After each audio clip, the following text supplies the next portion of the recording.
Hey everybody, welcome back. Today we're going to be making super easy sugarless gingerbread cookies. So you ready? Let's get into this. For this recipe we need some all-purpose flour, some diced room temperature unsalted butter, some Truvia Sweet Complete Brown. This is a brown sugar substitute. A little bit of salt, a little bit of baking soda, some ginger, a little bit of nutmeg, some clove, some cinnamon, a little bit of sugarless maple syrup. Obviously this isn't real maple syrup, so we should call this sugarless maple flavored syrup. A little bit of Kroger Carbmaster milk, and some Duncan Hines keto-friendly vanilla frosting. And also don't forget, you need some cookie cutters. And finally, if you are decorating your own cookies, you need some piping bags and some tips. As always, if you'd like to try out this recipe, all the ingredients and measurements are down in the description of the video, along with the calorie count, the protein, the carbs, and the fat. We'll be using our KitchenAid Classic mixer. If you don't have one of these, that's okay, you can do this by hand. Or if you have a hand mixer, you can do that too. All the instructions will still be the same, it's just going to take you a little bit longer. So let's open this up, and take off the paddle, and we're going to put in the flour, the baking soda, the salt, our cinnamon, our clove, our ginger, and the most important ingredient, our sugar substitute. And we're going to mix this on low just to get it combined.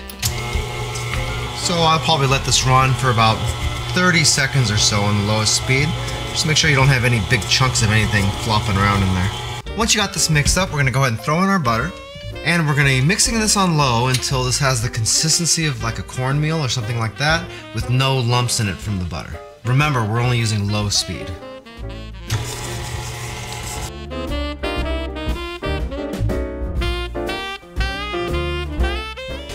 Okay, let's check on this. And if you can see that, that's just about how we want this to look. Now we can add in our milk and our syrup, and we're going to mix this on low to combine it.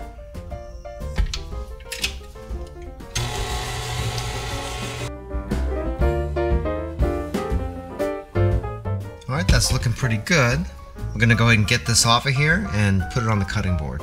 For our next step, we're going to take this, divide it in two, wrap each half in plastic wrap, and we're going to put those in the refrigerator. Hey, by the way, if this is your first time here and you want to learn some cool new recipes, get some great cooking tips and tricks and all sorts of other kitchen related things, then start now by subscribing to the channel and clicking the notification bell so you never miss a thing. And there's two. Now, all we got to do is throw these in the fridge.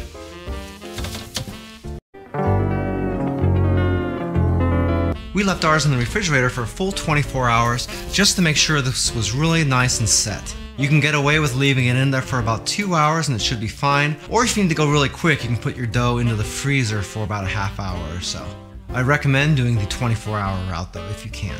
Next, we're going to line 2 sheet pans with parchment paper, and we're going to preheat our oven for 350 degrees. You want to put a little bit of flour down on your cutting board, and a little bit more on your rolling pin, just to make sure your cookie dough doesn't stick to it. Next, we're going to unwrap our cookie dough, and we're going to roll this out pretty thin.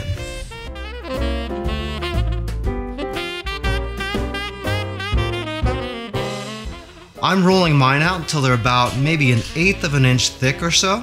That's to account for the fact that I'm not using sugar in this, so they're going to rise a little bit more than you might expect. Once you've got it rolled out to this thickness, we can start making our gingerbread men.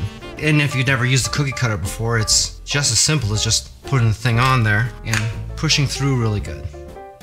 Then we'll just take it out and set it out onto our cookie sheet, like so. And then we'll just repeat the process over and over again until we fill that cookie sheet up. If we need to do more than one cookie sheet, you're going to want to bake them one at a time. Don't put multiple cookie sheets into your oven at once, otherwise you're going to kind of mess up your timing a little bit and your results might not come out very good. So here's cookie number 2. And we'll continue like this until we fill up the cookie sheet. 2,000 years later. Once you have your cookie sheet filled up, we can go ahead and start baking. This is an oversized cookie sheet, so you're probably not going to be able to fit this many on here. So I'd recommend probably just putting a dozen on each tray and then just sort of leaving it at that. I would stick them back into your refrigerator for about 15 minutes or so, just to try to firm these up a little bit before they go in the oven, and hopefully they'll keep their shape a little bit better. After that cools down, we'll take it out of the fridge and we'll pop these into the oven on the center rack. These are probably going to take someplace between 8 and 11 minutes to cook depending on your oven. The amount of time they sit in the oven is going to be based on how crunchy you want your cookies to be. Okay, after about 8 minutes, we're going to check our cookies here. And you can tell if it's ready just by touching the center of a couple of these and just seeing if it bounces back on you.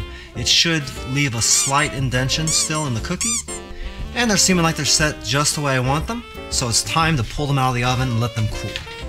Remember, you want to let these cool completely down before you try to put any kind of frosting on the top, otherwise you're going to melt your frosting and you're going to have a bad day. So I would think you'd want to let these cool for at least 2 hours. Once these cookies have completely cooled off, we'll be ready to decorate. So you're going to take that frosting and stick it into the piping bag. Be sure to put the tip in through the bag first before you start putting frosting in there. I've forgotten that before, and it's a serious pain in the neck if you do. Don't get too frustrated with the decorating, just take your time and you should be fine. If you'd like to learn a little bit more about Joe's Phenomenal, you can watch a couple more videos, or you can check us out online at joesphenomenal.com. And then you just kind of continue like that until you have all your cookies decorated. If you notice, the color is a lot lighter than your typical gingerbread cookie, and that's because we're not using molasses in the recipe. The molasses and the brown sugar are what really give it that dark brown color. However, we don't have to deal with all that sugar that comes along with it either. If you really want that dark color, you can go ahead and get rid of the sugarless maple syrup and put the molasses back in equal portions, and you should be just fine. Also, if you do this recipe, you're going to notice that we made these cookies a little bit more on the soft side. So they're not going to be quite as crispy as your typical gingerbread cookie, but I think they are so much better this way. If you want some more info about the mixer that we use in this recipe, we do have an Amazon affiliate link to a similar model down in the description of the video. If you purchase anything through that link, we do make a small commission, but it doesn't affect the price that you pay 1 cent. I thank you so much for taking a little bit of time out of your busy day to watch this video. It really means a lot to me, and I can't wait to see you back again here really soon.